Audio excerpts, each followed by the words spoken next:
2025-26க்கான IRD ரிட்டர்னை submit பண்ண சொல்லி ஐஆர்டிலேருந்து எப்படி ஒரு மெசேஜ் உங்களுக்கும் வந்திருக்குதா? இப்படி ஒரு மெசேஜ் உங்களுக்கு வந்திருந்தா இதுக்கு நீங்கள் என்ன செய்யணும்? உங்களோட 25-26 என்ற இயருக்குரிய இன்கம் டேக்ஸை கால்குலேட் பண்ணி பிஃபோர் செப்டம்பர் 30க்கு நீங்கள் உங்களோட டேக்ஸை பே பண்ணணும். ஓகே, இப்படி நீங்கள் உங்களோட டேக்ஸை கால்குலேட் பண்ணி பே பண்ணி மட்டும் போதாது.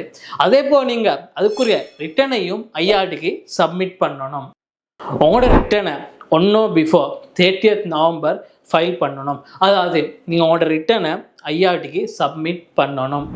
அதே போல் இதில் இன்னொரு முக்கியமான விஷயம், இந்த வேலைகள் எங்களுக்கு முந்தி மாதிரி மெனுவலாக செய்ய முடியாது. இது எங்களுக்கு இப்போ ஆன்லைனில் தான் நாங்கள் செய்யணும். இன்லேண்ட் ரெவென்யூ டிபார்ட்மெண்ட் வெப்சைட்டில் இதுக்குரிய போர்ட்டலை ஓப்பன் பண்ணிக்கிறாங்க ரிட்டர்னை சப்மிட் பண்ணுறதுக்கு.